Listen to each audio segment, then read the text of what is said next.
no sé, la carne de pastura, que mi hijo la vende en Londres, está al mismo precio que en Londres. Acá los argentinos no la pueden comprar. Entonces cuando vos le pones el valor económico a la producción, los entusiasmás a hacer alguna producción sostenible, orgánica y demás, ese valor hoy en día es el valor del mercado.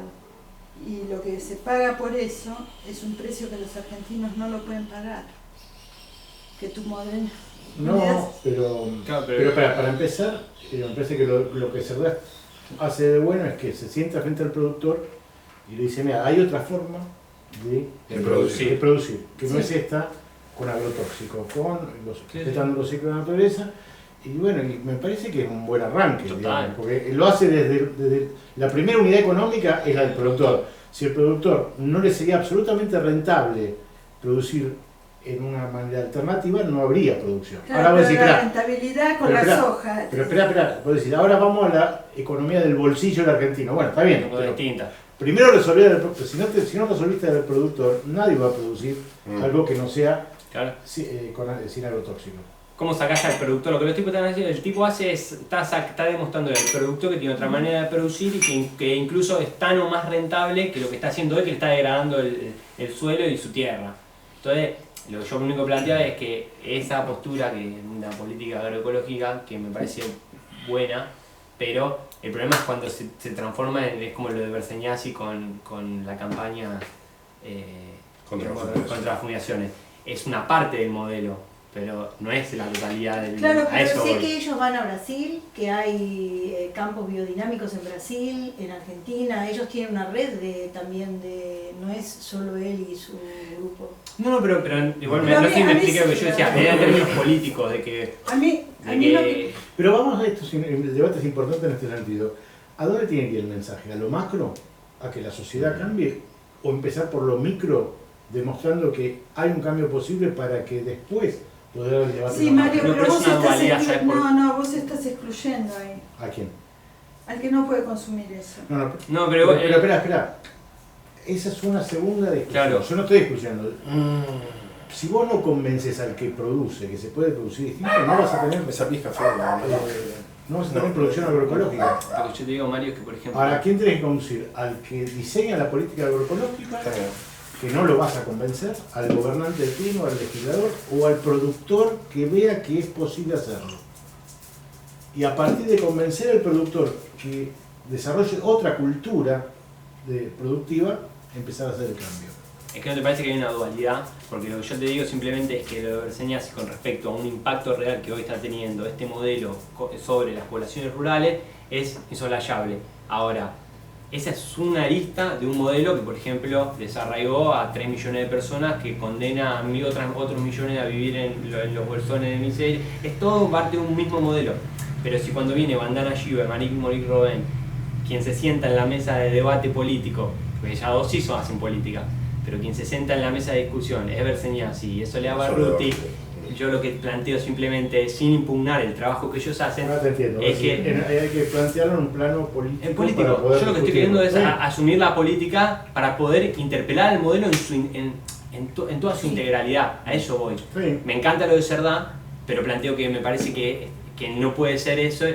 El paradigma de la lucha contra el modelo de agroindustrial biotecnológico no puede ser solamente apuntado al productor, al productor que hoy está haciendo soja. Yo lo que veo es que todas las luchas parciales padecen de una especie de maldición que es Argentina, y que es la de no poder integrarse en una lucha más global, ¿no? Y entonces se terminan confundiendo las estrategias con las tácticas. Sí, toda victoria táctica no significa una victoria estratégica, ni siquiera. Muchas veces es una derrota. Es una derrota, claro. O sea, te dejan ganar esto, decir, bueno, a veces se puede hacer huerta ecológica, pero el modelo no toques. En el caso de la lucha contra el modelo de la soja, muchas veces una victoria parcial lleva a que el sojero diga, es verdad, me autocritico, tendría que tener buenas prácticas agrícolas. Y bueno, te dio vuelta como en el jiu-jitsu y entonces se supone que la soja podría tener buenas prácticas agrícolas. Globo Copatero lo ha dicho. Sí. Pero es un tema de la Argentina, por eso me parece que tenemos que ir al corazón de la política, de lo que está pasando en Argentina. Pasa lo mismo en el tema monetario, te vienen y te dicen, bueno, los microcréditos, los son la solución.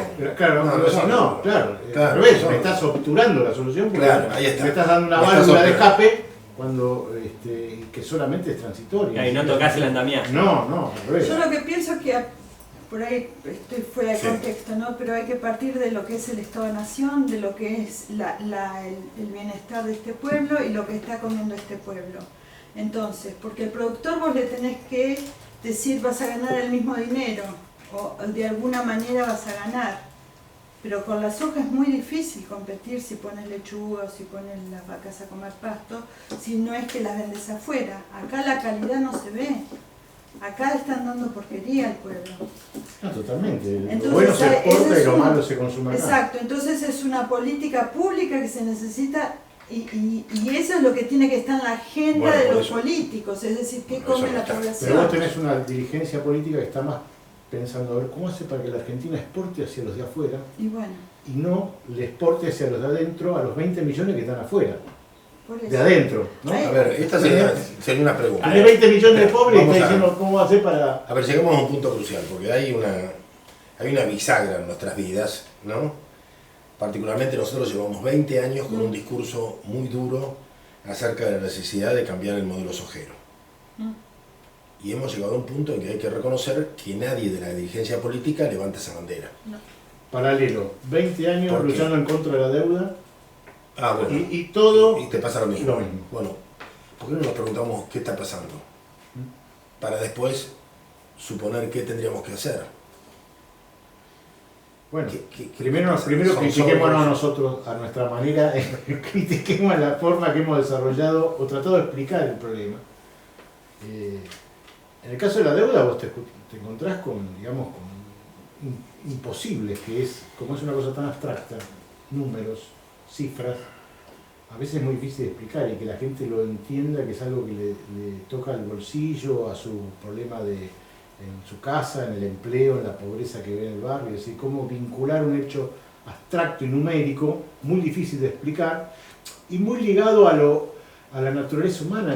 Nosotros venimos, al nacer, nacemos con una deuda hacia nuestros padres, hacia nuestros ancestros, es decir, la deuda es algo casi sagrado y hay que cumplir las deudas. Cuando vos estás diciendo, no, esta deuda no la tenés que cumplir, ya estás luchando contra una cosa muy fuerte cultural. Si sacaste la deuda de encima, porque no es una deuda, es lo primero que hubo que explicar. Lamentablemente cuando nosotros...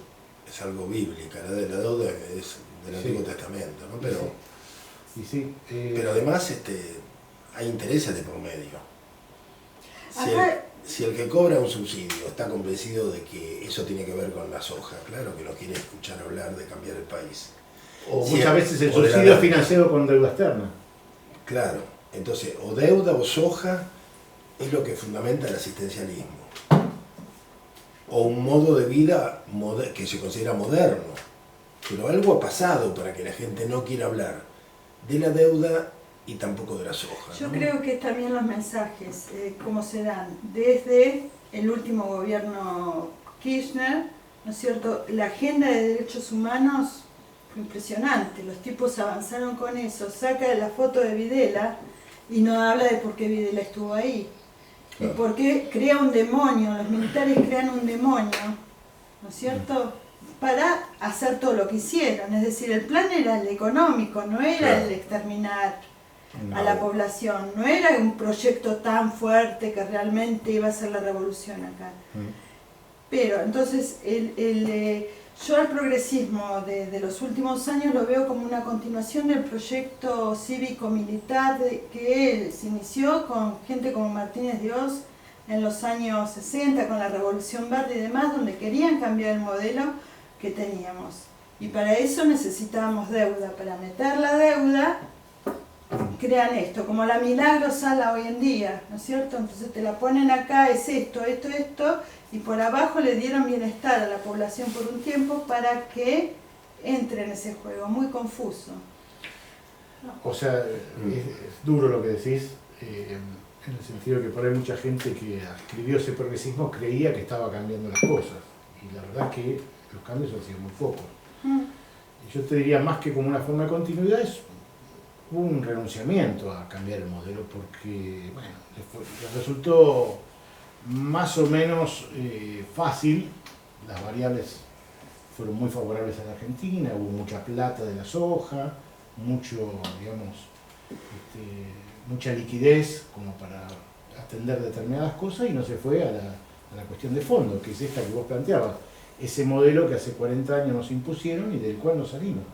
Y que cada tanto hace una crisis, y de esa crisis, bueno, ¿qué surge? Mario, hubo más decadencia. Hubo voluntad política para no salir.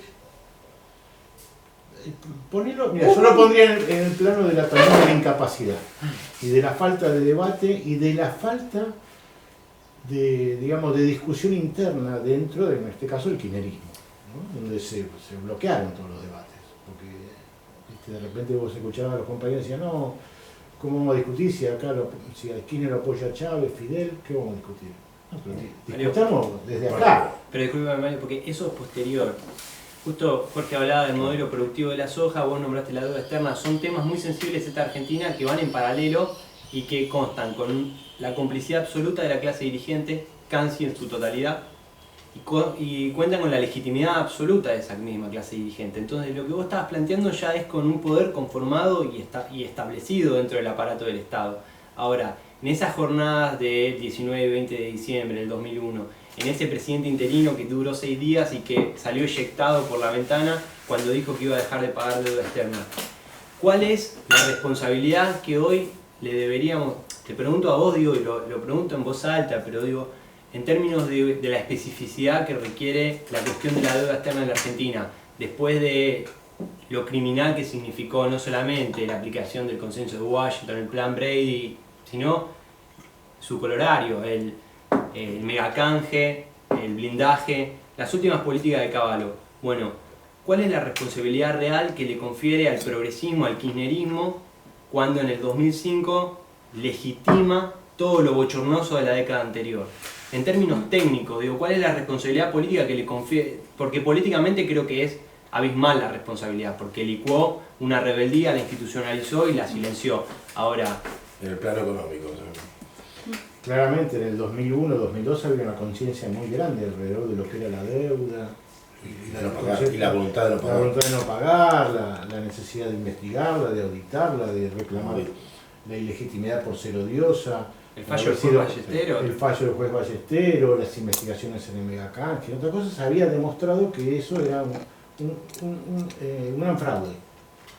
Y esa herencia es la que recibe el kirchnerismo, y en vez de ir por la auditoría, simula una quita, que después no fue tal, simula una resolución del problema, nos sacamos el Fondo Monetario encima. Claro, pagando 10.000 millones de dólares. Claro, 10.000 millones de dólares contado cuando vos decías, pero no le pagué, ¿cómo le vas a pagar? Yo fui uno de los pocos legisladores que se opuso a que se pagara el fondo, dije, no le paguemos, usemos la plata para otra cosa. ¿Y qué te dijeron? Nada. O sea, no, lo progresista era pagar al fondo, lo revolucionario era pagar al fondo y de contado. Es decir, pagarle en cuotas, por lo menos, hacerle sufrir un poco.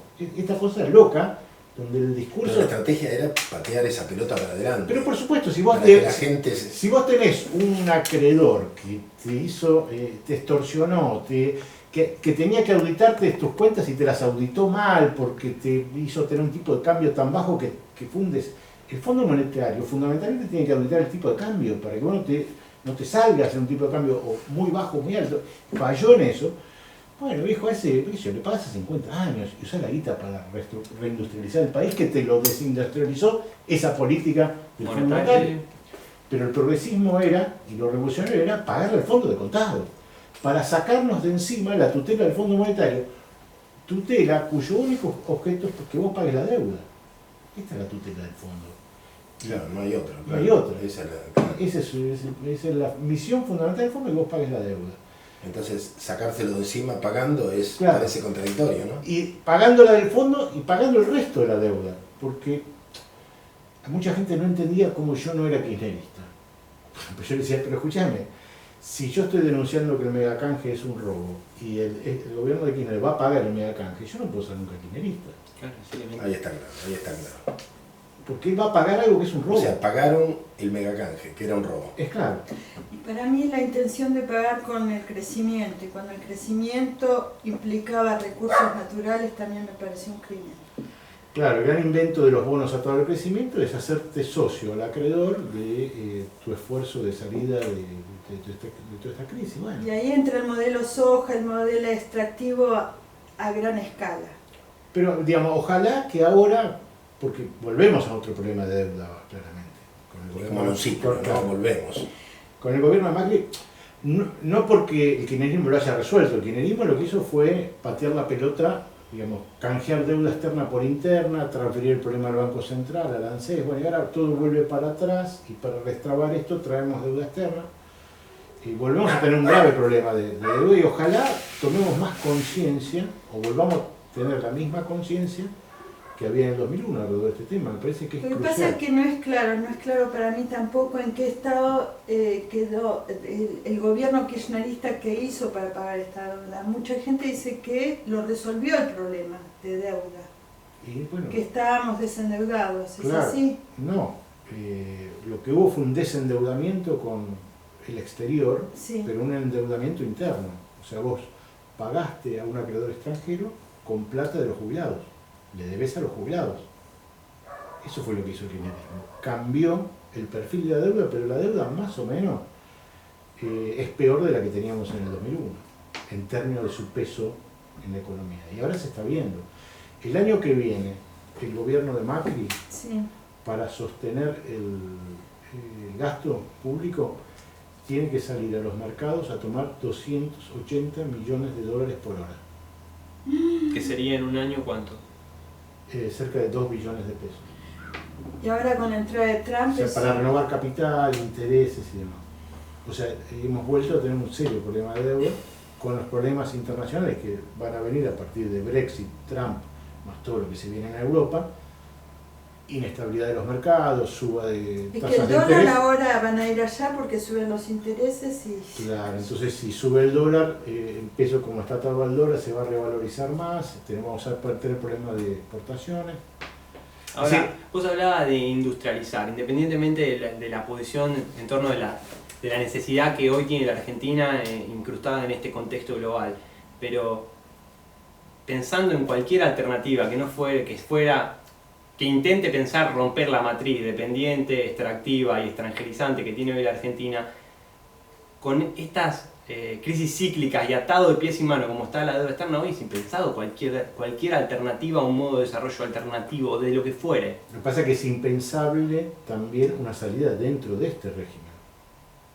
Lo que tenemos que pensar es que de acá no se sale, o sea, esto es una crisis recurrente que va a generar cada vez más inequidad social, una inequidad social que puede llevar a problemas graves de violencia social y de estallidos y demás, o de implosiones, qué sé yo, no sé, o sea, hasta cuándo va a durar esto no sabemos, y me parece que nosotros lo que tendríamos que pensar es qué herramientas, qué cosas proponemos para que esto no desencadene una cuestión... Un colapso. Claro, colapso en todo sentido, social, económico.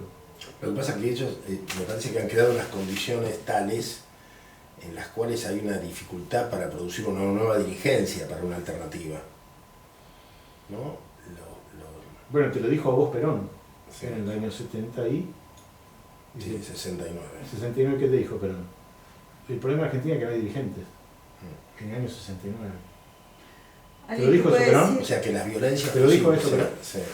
El problema de Las violencias posibles son como la violencia en las cárceles, ¿viste? Que rompen los inodoros, después tienen que defecar en el agujero. Claro. O queman el colchón, después duermen en el suelo. Exacto. Este es el gran temor de que un nuevo 2001, Exactamente. nos deje peor que ahora. Claro. ¿no? Con 18 millones de argentinos asistencializados. Claro, en porque no contexto. tenemos, yo no veo una conducción posible para construir una alternativa, ¿no? ¿Y por qué?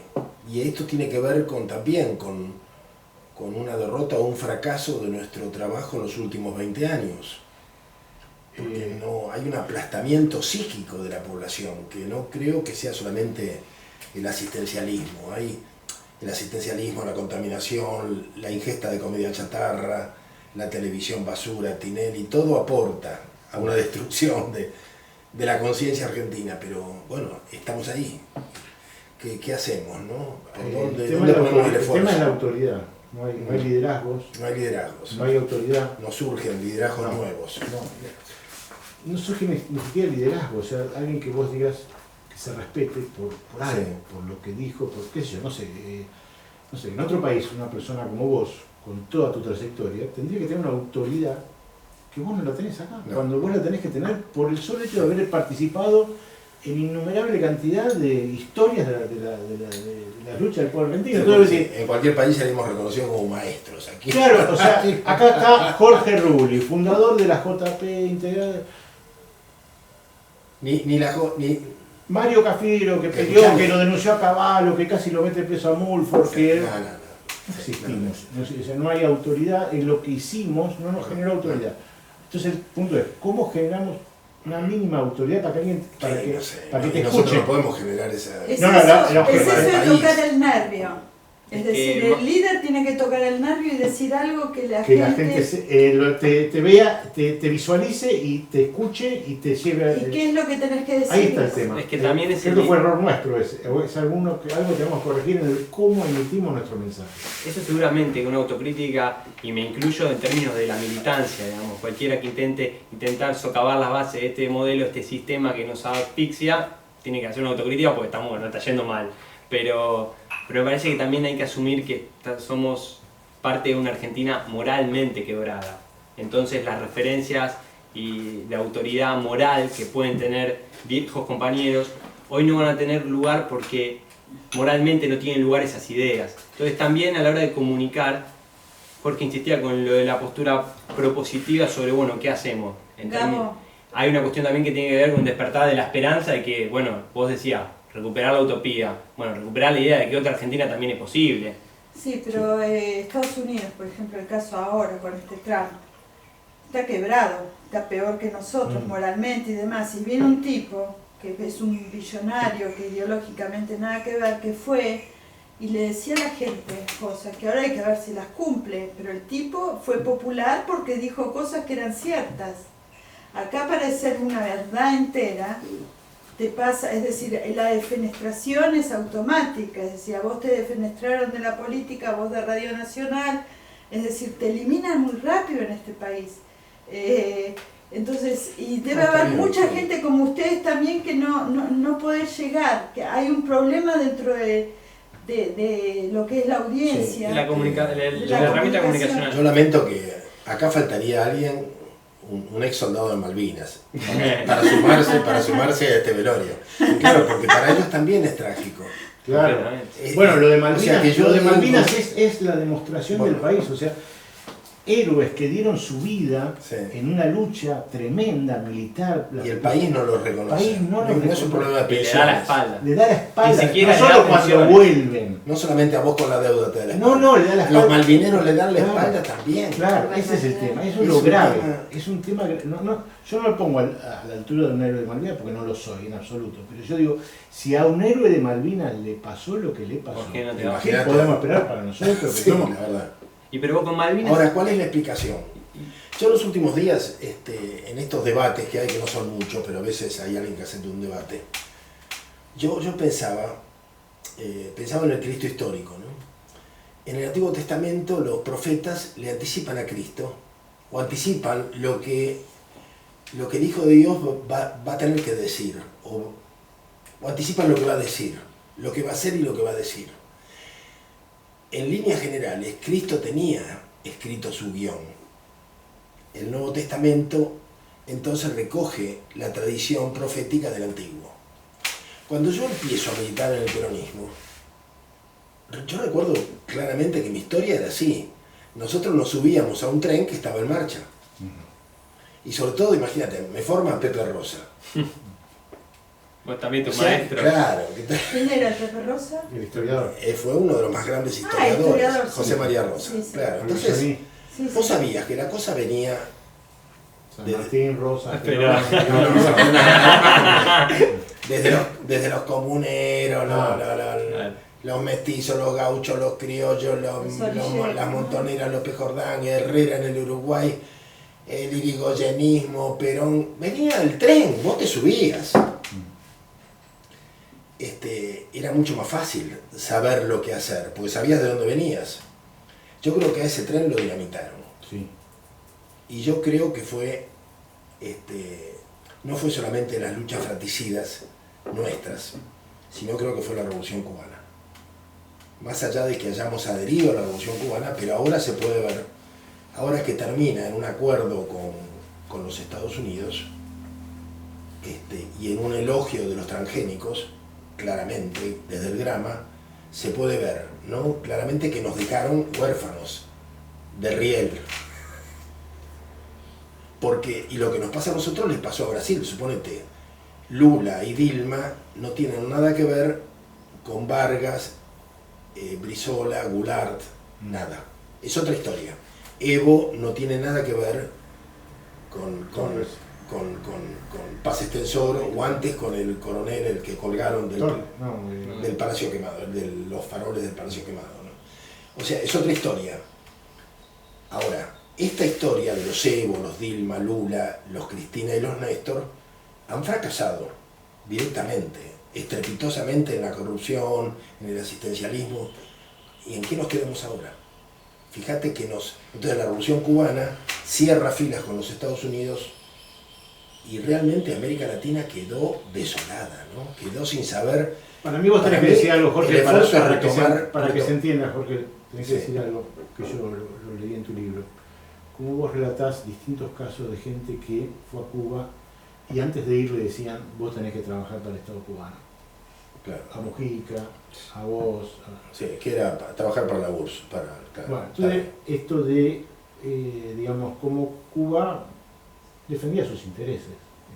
No, pero espera. Digo, cuando Fidel gana, yo me acuerdo de esos discursos, en que él toma el partido ortodoxo y las diferentes internas que se dieron hasta llegar al 26 de julio.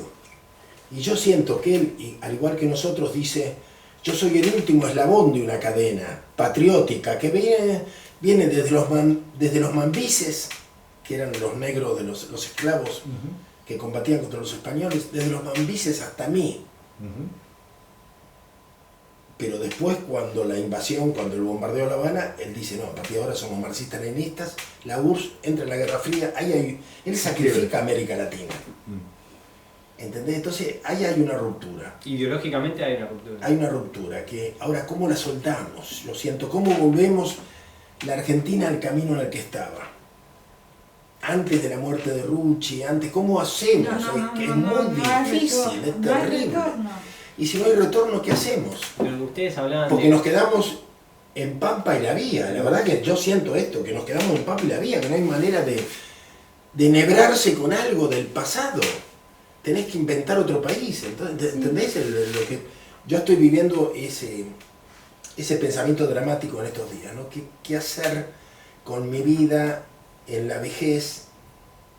Porque no hay tiempo de armar otra historia. Digamos, por ejemplo, la gente del PT siente eso. Ocuparon 20 años de su vida a construir un partido que fracasó. ¿Y ahora qué hacen? Vuelven a buscar enhebrar con Getúlio Vargas. Es imposible para ellos, es lo que vos decís, es imposible. ¿Y entonces qué hacen? Han caído en una depresión masiva. Militantes rotos, quebrados, con problemas psiquiátricos. Me parece que no es un tema no solamente de la Argentina, estamos viviéndolo todo. Imagínate los sandinistas en Nicaragua, con este loco y su mujer, que es el fruto malsano de una revolución en que miles de compañeros dieron su vida. Terminó en una parodia espantosa. ¿Qué hacen ahora? ¿Cómo recoges a Sandino? El verdadero Sandino. ¿Cómo haces? Quiero poner un énfasis muy fuerte en lo que sucedió en estos últimos 15 años en términos de cómo se socavó la nacionalidad. Ustedes hablaban de Malvinas. Argentina, a diferencia de todos los países latinoamericanos, a excepción de, por ejemplo, lo que ocurre en Nicaragua, hubo una utilización de la retórica y de los símbolos y de la identidad nacional que nos constituye como sujetos hermanos. Y cuando hablo de nacionalidad no estoy hablando del Estado-Nación, estoy hablando del lugar de pertenencia que tenemos como argentinos, que fue sistemáticamente socavado. Entonces, cuando ¿Por qué nosotros hoy no podemos impugnar la deuda externa, ni podemos ni siquiera ponerla en la mesa de la discusión? Porque no hay conciencia de lo que significa en la historia argentina la deuda externa. Porque los herederos, los que hoy nos gobiernan, y no hablo solamente de Macri, sino hablo de los que se fueron y los que vinieron antes, son los herederos de Rivadavia. Entonces hay una construcción histórica que fue borrada. Sí, pero lo mismo ocurre con la bandera de la emancipación. Por eso, claro. bueno, pero es una disputa que yo no la veo de manera negativa. El Pepe Rosa decía justamente, hablo de historia porque construyo futuro, hablo del pasado porque construyo futuro. Sí, y me parece que nosotros en ese sentido tenemos una obligación de recuperar, no entregarle la historia a ellos. Porque vos hacías hincapié, digamos, hay que reconstruirlo el país, pero también sin dejar de perder lo que somos y lo que fuimos. Yo compartí los últimos años del viejo César Marcos. Él había abandonado la política, se dedicaba a leer solamente historia. No me siento igual, ¿viste? Pero digo, parece que varias generaciones de argentinos tuvieron este desafío en su vejez, ¿no? De volver los ojos atrás para retomar un camino. Ahora, este es un momento más difícil. Yo creo que, no sé, vos decís que es imposible, yo a veces temo que sea imposible, ¿no? Retomar... Yo lo veo después de una catástrofe, lamentablemente, claro, tiene que ser algo más fuerte que nosotros, que haga reflexionar, porque A mí me parece que estamos en un momento de la vida donde hay un momento que vos empezás a ver los días contados. Sí. Hoy vivís y en un momento decís, bueno, de acá yo sé que tengo los días contados. Me están regalando, yo tengo amigos que me dicen hace 3 años que vivo regalado. Tengo los días contados y si estoy... Claro, sí.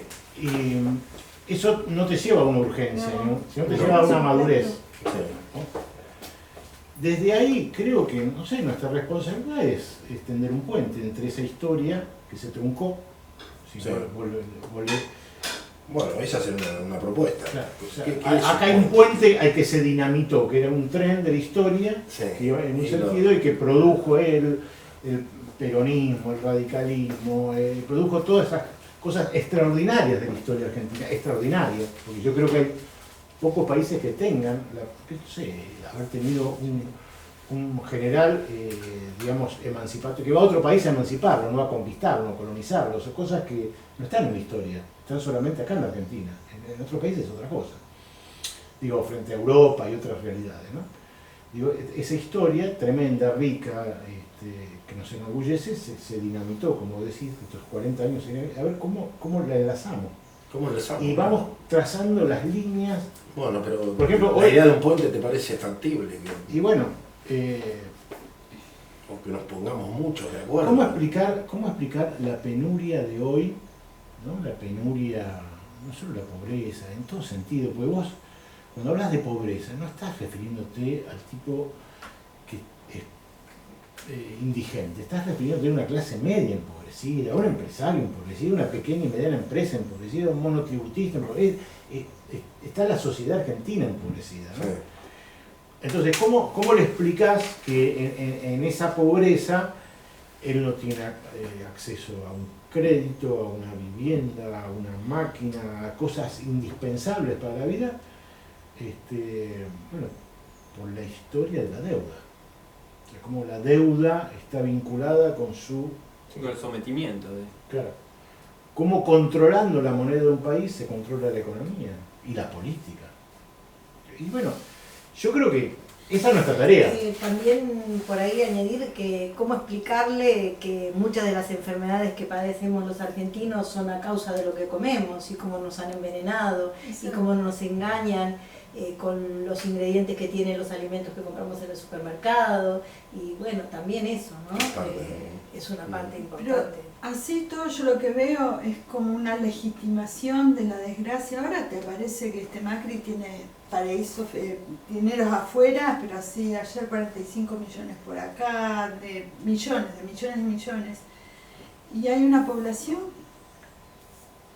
que no dice nada, es decir, los chorros están sueltos, no hay... Es como se perdió el norte, el nivel...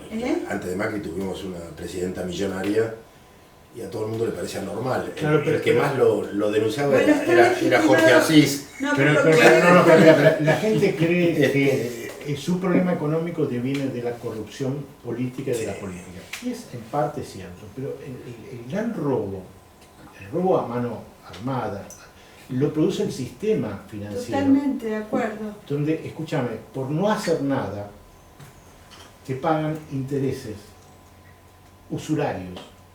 Entonces, si vos tenés un sector muy chiquito de la población que por una cuestión de poder político impone a otro sector que pague intereses usurarios, bueno, ese mecanismo de saqueo es el que te termina, digamos, generando esta pobreza. Y es el que legitima culturalmente que se produzcan los otros eventos. Es decir, como los que matan, bueno, los otros mataron primero, entonces ¿por qué no voy a matar yo? Si los otros robaron primero, ¿por qué no robo yo?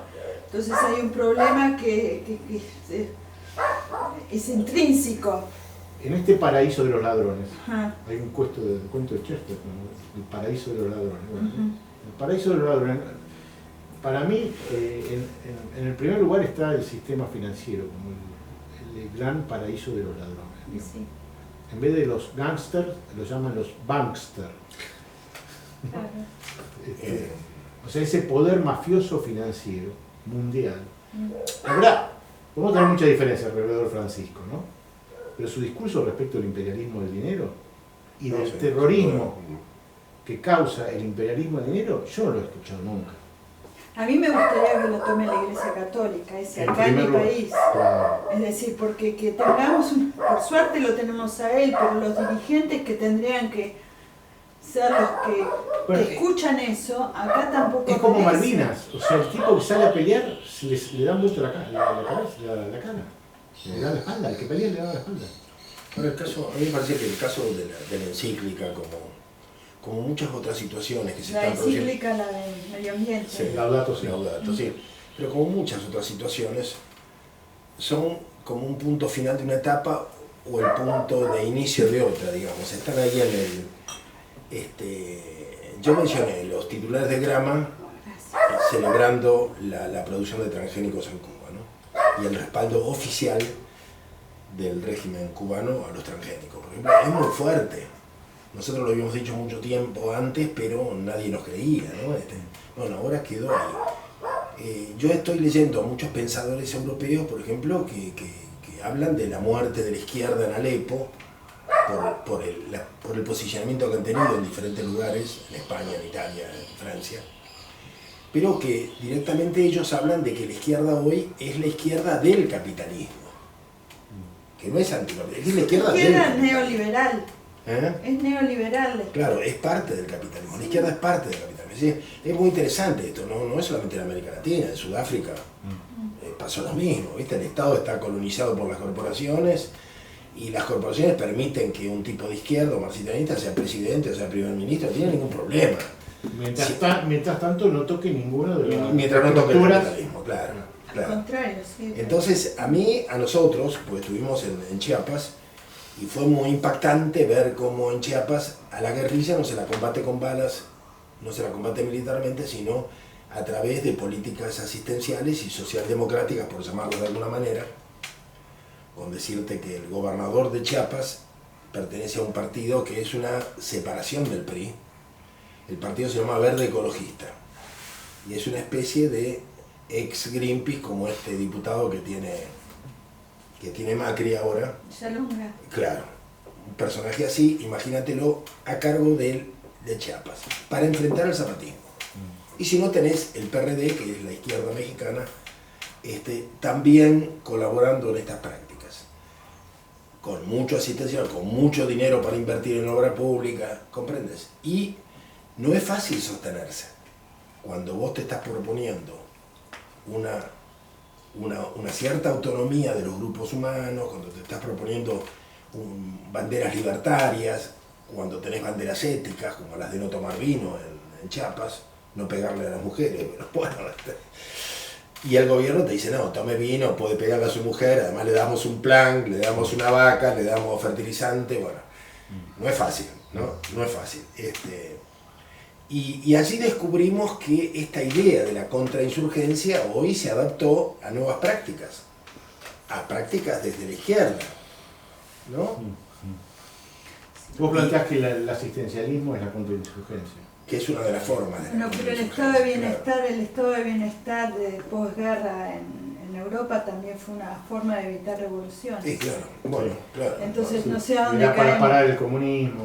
Bueno, Entonces, dicen claro. que, yo estoy leyendo mucho, McNamara, que es uno de los grandes criminales de guerra, que está detrás de las bombas de Hiroshima, es uno de los que como presidente del Banco Mundial comienza a diseñar nuevas políticas que se siguen aplicando. No, Sí. básicamente la asignación universal por hijo nace de una inventiva del McNamara frente al Banco Mundial en la década finales de los 70. Después se va ayorneando a las necesidades, pero no es una invención de la... Es la socialdemocracia, es decir, asustados por la revolución rusa y con el temor de revoluciones, porque los obreros estaban muy empoderados. Pero- por la guerra. Pero hoy los grados de desigualdad social son peores que los que había en la, Claro, no es un en la década del contexto. 40. No, pero O sea, aparte en hemos, aquel hemos momento- retrocedido El problema es que no hay rebeldía. por ahora. No hay rebeldía. Por ahora. Pero no Las rebeldías se manifiestan en estas votaciones que no se Lo que entienden. pasa es que la Para anarquía también Brexit, está- esto, lo otro, para son protestas, rebeldías electorales, Pero, pero que creo que van a desembocar en otro tipo de rebeldía. pero Bueno, te fuiste a Europa y en un momento nos quedamos en la Europa de posguerra y nosotros estamos en el contexto latinoamericano de crisis del Estado neoliberal, en un contexto del mayor grado de desigualdad en nuestra historia, Sí. donde había que contener la demanda social. Por eso Jorge habla del asistencialismo como una política contrainsurgente, porque es la política a través de la cual vos canalizaste. Diego Bossio, orgullosamente siendo titular de ANSES, dijo: nosotros les permitimos a 18 millones de argentinos hoy cobrar algún tipo de asignación. O sea, la mitad de la población argentina prácticamente recibe algún tipo de subsidio. Entonces, a eso nos referimos con una política de contrainsurgencia, Yo- en términos del amordazamiento, Claro. de la rebeldía. En ese sentido yo no estoy de acuerdo. Hay políticas públicas que son derechos ciudadanos y que no son asistenciales, como puede ser la jubilación, como puede ser la asignación por hijo, como Está pueden bien, ser las está bien, vacunas, sí. como pueden ser los Pero está hablando hospitales. en los términos Entonces- en que él lo exponía, comprendé que igual, yo también soy pensionado, pero bueno, estamos sujetos a las políticas del Estado. Claro, ¿comprendés? pero no es asistencia. No está bien, pero nos están conteniendo. Claro, no es Se asistencia. entiende. Lo que pasa es que hay 18 millones de personas con planes es una sociedad que Claro, tiene yo no 18 entiendo millones de Cumpleaños o excluidos. jubilaciones, no sé, no hagamos la diferencia. Claro. Y vos hablaste de derecho y es fundamental, porque nosotros planteamos algo que me parece que no se dice y que tendríamos que recuperar, porque en un momento hablamos de la posguerra, hablamos del peronismo, hablamos de esa Europa de un estado de bienestar, pero estábamos hablando también de una sociedad donde había deberes en términos de lo que es la había comunidad. derechos sociales. No, pero había un deber con respecto al otro y en términos de la Sí, comunidad. eso no existe más. Y hoy tenemos derechos, entonces estamos llenos, somos individuos completamente fragmentados que demandamos, en este caso al Estado, un montón de derechos, pero tampoco damos en relación al deber que tenemos con el No, otro. pero Y la única política que se nos ocurre es saber cómo hacemos para que ese Estado cobre más impuestos y tal vez distribuya Claro. más. Y- Pero hay toda una No, pero cosa está que no el rol del termina. empleador, está el rol del Ojo, capitalista. O que no robe, claro, Pero hay que ponerlo sobre Para mí la el mesa. problema que no se discute es la estructura económica. Pero hay que ponerla, claro, pero van de la mano, me dan como una... Es Porque, decir, porque pero- vos decís 18 millones de asistencia del Estado, está bien, pero dentro de qué contexto político, Claro. de política económica tenés. Vos tenés un pleno empleo, trabajo, Claro.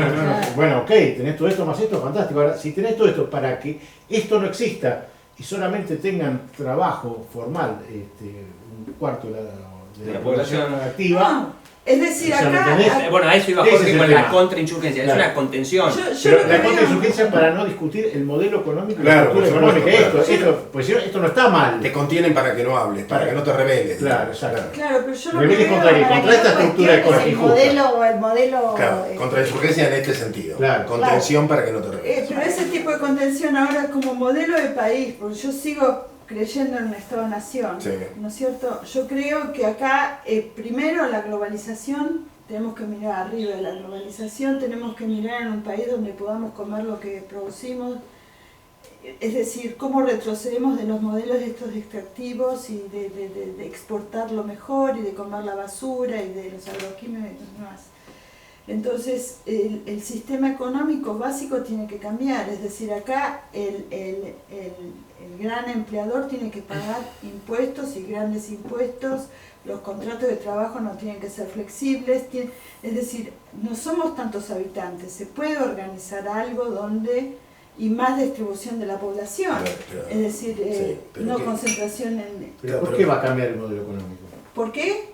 Va a cambiar si encuentra límites a algunas cosas. Primero, a la cuestión de la desigualdad económica, que ahora, es decir, me parece que las clases trabajadoras de Estados Unidos, de Europa y demás, están quejándose y le pusieron un límite a la globalización.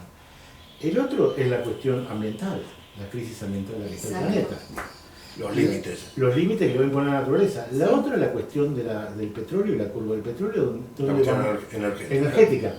Yo creo que ahí es, digamos, no es desde la política, o sea, acá el límite se lo va a imponer la sociedad, la naturaleza y la energía. Y ahí es donde hay que ver dónde chocamos contra una pared y además, claro, en un país sin proyecto.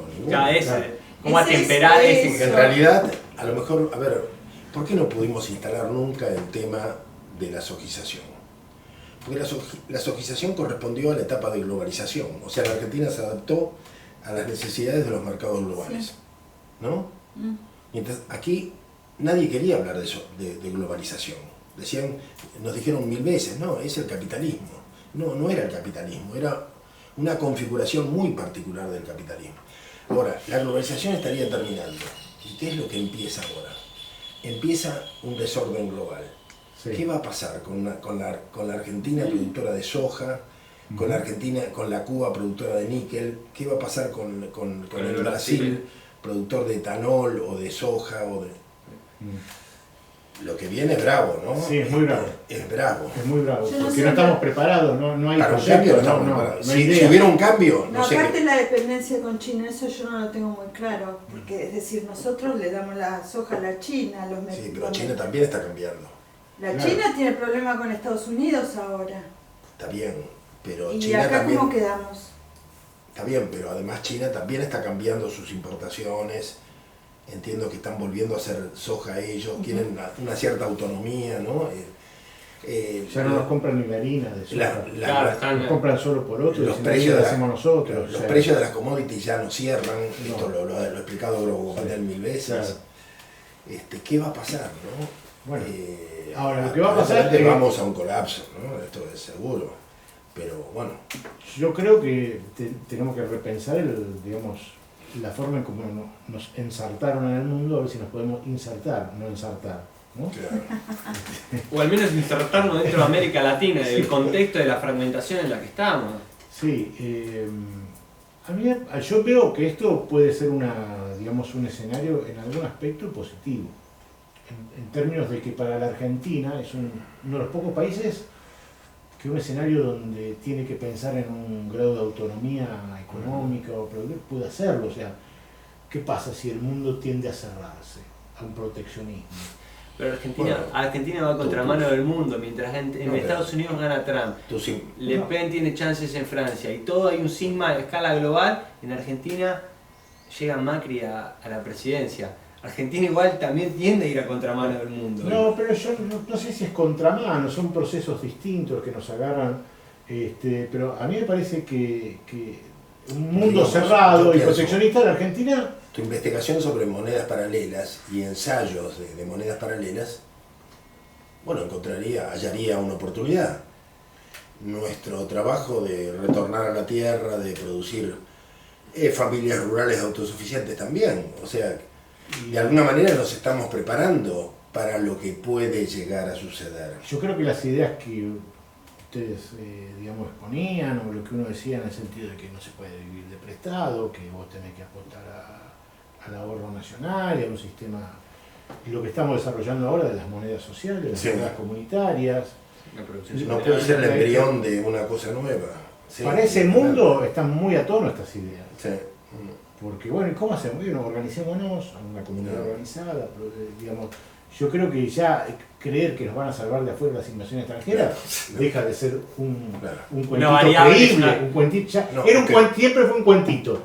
Ahora va a dejar de ser un cuento creíble. Y lo otro es que podamos salir con la ayuda del Estado. Esa es otra. Y la otra, esa tampoco. Claro. A mí me parece muy importante algo que vos dijiste aquí en esta mesa en otra oportunidad.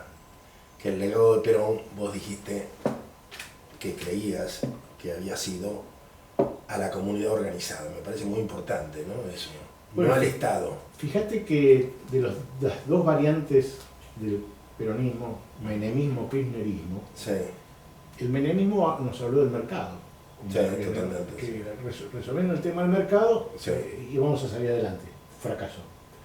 El kirchnerismo nos dijo que el Estado, ellos, digamos, de la retórica. La retórica del Estado, y fracasó también. Creo que faltó el mensaje peronista, o sea, el peronismo siempre lo de la comunidad organizada, como vector, digamos, de trabajo.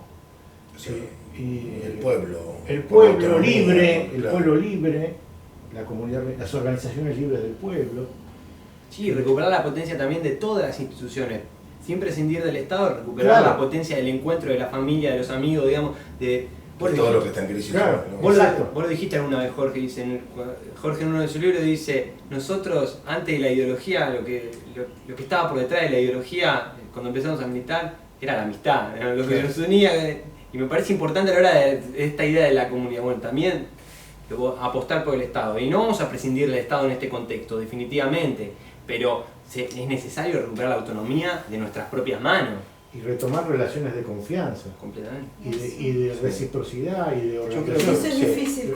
Pero ojo, vamos a convivir con una economía de mercado. Sin duda. Vamos a convivir con una economía estatal, pero para mí hay que darle fuerza acá. Y sin delegar. Ahora bajando a la tierra, te dije, hoy les contaba, el viernes va a haber una demostración en la cava porque está lleno de armas, lleno de drogas la cava en San Isidro. No se sabe. Bueno, es crítica, la situación es muy mala. Entonces vos tenés poblaciones... Es que el delito organiza la comunidad. ¿Qué queremos que organice la comunidad? La droga es la moneda que... La droga es la moneda que organiza el delito, además. Porque alrededor de la droga es donde se construye esa organización delictiva. Sí. Y bueno, tenemos que llegar con otras cosas. Es decir, con otros valores. Claro, con otros valores y demostrarle a los pibes que se puede organizar. Tenemos 1 millón de chicos que no estudian, no trabajan, y 200.000 que no quieren ni estudiar ni trabajar. No es que no quieren. Y con razón, porque están para insertarse en un sistema que los excluye. Claro. Digamos, también hay que partir de poder impugnar esos valores que también con los que supuestamente hay que educarlos.